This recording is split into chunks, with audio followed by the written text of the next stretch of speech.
পুনৰ দৰ্শনাৰ্থীৰে মুকলি কৰা হৈছে মহামৃত্যুঞ্জয় মন্দিৰ আৰু ইতিমধ্যে মহামৃত্যুঞ্জয় মন্দিৰত মহামৃত্যুঞ্জয় যজ্ঞ আৰম্ভ হৈছে আৰু আমি দেখুৱাইছোঁ আমাৰ লগত বহৰমপুৰ সমষ্টিৰ বিধায়ক জিতু গোস্বামী ডাঙৰীয়া আছে তেওঁ ইতিমধ্যে শপতনিক আজি যজ্ঞত অংশগ্ৰহণ কৰিছে আৰু যিহেতু কাইলৈ ইয়াত যি যজ্ঞত অনুষ্ঠানত মুখ্যমন্ত্ৰীগৰাকী আহি পেলাই অংশগ্ৰহণ কৰাৰ কথা আছে আমি মই প্ৰথমেই যিহেতু যজ্ঞ চলি আছে মন্ত্ৰোচ্চাৰণেৰে বৰ্তমান সম্পূৰ্ণ আধ্যাত্মিক পৰিৱেশে বিৰাজ কৰিছে এক মাংগলিক পৰিৱেশে বিৰাজ কৰিছে আৰু মহামৃত্যুঞ্জয় মন্দিৰ নতুনকৈ পুনৰ নিৰ্মাণ কৰা হৈছে পুনৰ কিছু মেৰামতি কাম আছিলে সেইখিনিৰ কাৰণে বন্ধ আছিলে কেইদিনমান আমাৰ মহামৃত্যুঞ্জয় যজ্ঞভাগ প্ৰতি বছৰে আমাৰ হৈ থাকে মাঘী পূৰ্ণিমাৰ সময়ত আৰু এইবাৰ আমি 4 দিনীয়াকৈ এই যজ্ঞভাগ পাতিছোঁ আৰু মাঘী পূৰ্ণিমাৰ দিনৰ পৰা আৰু আমাৰ 5 দিনৰ কাৰণে আৰু যজ্ঞ চলিব আৰু এই যজ্ঞভাগ আমি প্ৰতি বছৰে পাতি আহোঁ আৰু সকলোৰে শান্তিৰ কাৰণে বিশ্ব শান্তিৰ কাৰণে অসমৰ সৰ্বাংগীন উন্নয়নৰ কাৰণে আৰু সকলোৰে সুখৰ কাৰণে এই যজ্ঞভাগ আমি অনুষ্ঠিত কৰোঁ বিশ্ব শান্তিৰ কাৰণে মেইনলি আমাৰ যজ্ঞভাগ হয় আৰু আজিও তেনেকৈ হৈছে অহাকালি ইয়াত আমাৰ পূৰ্ণাহুতি হ'ব আৰু আমি ভাবোঁ যে আমাৰ মুখ্যমন্ত্ৰী ডাঙৰীয়া আমাৰ এই মহামৃত্যুঞ্জয় সেৱা ট্ৰাষ্টৰ চেয়াৰমেন আৰু অহাকালি তেখেতৰো জন্মদিন মই ভাবোঁ অহাকালি তেখেত আহিব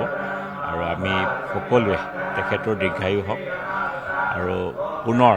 অসমত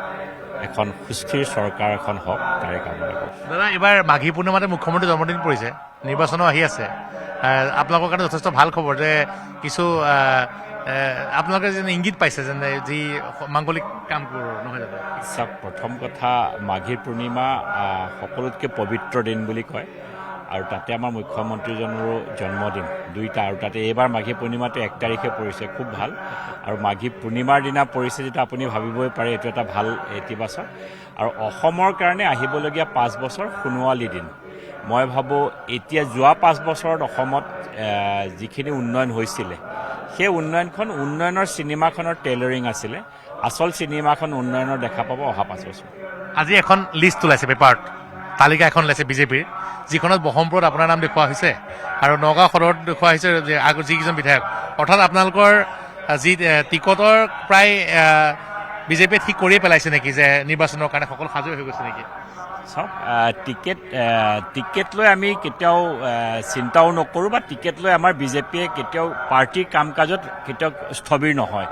আমি গতানুগতিক যি পাৰ্টীৰ কাম আছে আমি সদায় কৰি যাওঁ আৰু টিকেটটো অট'মেটিক আহিব মোক নিদিলে বেলেগ এজনক দিব কিন্তু পাৰ্টীটো বিজেপিয়ে হ'ব নহয় জানো আমি সেইকাৰণে বিজেপি কৰ্মীজনে বিজেপিৰ কাৰণে ভোট বিচাৰে প্ৰাৰ্থীৰ কাৰণে আমি ভোট নিবিচাৰোঁ কাৰণ আমি প্ৰাৰ্থী যাক দিয়ে দিব আজি মই লাগি আছোঁ মোৰ সমষ্টিত মই বিজেপি বিধায়ক মই বিজেপিক জিকাব লাগিব অন্তিম মুহূৰ্তলৈকে মোক বিজেপিক জিকোৱাৰ কাম কিন্তু তাতে প্ৰাৰ্থী যাকেই দিওঁ আমি নিৰ্বাচন আমি সদায় এটা টীম আৰু সদায় আমি ফ্ৰেণ্ডলি আৰু সদায় আমি এটা মানে প্লে ৱেত আমি গোটেই কামখিনি লওঁ এটা টিম ৱৰ্ক হিচাপে লওঁ সেইকাৰণে বিজেপি সদায় ছাকচেছ হয় মেৰামতি কাম আছিলে সেইখিনি সম্পূৰ্ণ হৈ গৈছে ইয়াত মেৰামতি অলপ আছিলে আমি জাষ্ট অলপ ৰিপেয়াৰিঙৰ আছিলে কাম সম্পূৰ্ণ হ'ল মন্দিৰ আজিৰ পৰা ৰাইজৰ কাৰণে উৎসৰ্গিত নিশ্চয় নিশ্চয় আজিৰ পৰা ৰাইজৰ কাৰণে মন্দিৰ মুকলি হ'ব আৰু মই দেখুৱাইছোঁ অতি সুন্দৰকৈ সজাই পৰাই তুলিছে মাঘী পূৰ্ণিমাত যি যজ্ঞ চলিছে সেই যজ্ঞত পূৰ্ণাহুতিত মুখ্যমন্ত্ৰীগৰাকী আহি পেলাই অংশগ্ৰহণ কৰিব আৰু যি মহামৃত্যুঞ্জয় মন্দিৰ কেইটামান দিনৰ বাবে বন্ধ আছিলে দৰ্শনাৰ্থীৰ বাবে যিহেতু ইয়াত যি দেখিবলৈ পোৱা গৈছিল যে কিছু মেৰামতিৰ কাম আছিলে সেই মেৰামতিৰ কামসমূহ ইয়াত কৰা হৈছিলে আৰু তাৰপিছত বৰ্তমান পুনৰ দৰ্শনাৰ্থীৰে মুকলি কৰা হৈছে আৰু ইয়াত ইতিমধ্যে মহামৃত্যুঞ্জয় মহামৃত্যুঞ্জয় যজ্ঞ আৰম্ভ হৈছে কাৰণ যিহেতু মাঘী পূৰ্ণিমা প্ৰতি বছৰে মহামৃত্যুঞ্জয় যজ্ঞৰ কৰা হয় আৰু কাইলৈ মুখ্যমন্ত্ৰীৰ জন্মদিনো আৰু যিহেতু মুখ্যমন্ত্ৰীগৰাকী এই ট্ৰাষ্টৰ চেয়াৰমেন গতিকে কাইলৈ মুখ্যমন্ত্ৰীগৰাকী ইয়াত পূৰ্ণাহুতিত আহি পেলাই অংশগ্ৰহণ কৰিবহি আৰু জন্মদিনটোত মহামৃত্যুঞ্জয় মন্দিৰত তেওঁ যি যজ্ঞ হ'ব সেই যজ্ঞ অনুষ্ঠানত তেওঁ আহি অংশগ্ৰহণ কৰিবহি আপুনি বিচৰা বাতৰি পাব কেৱল নিউজ 18 এপত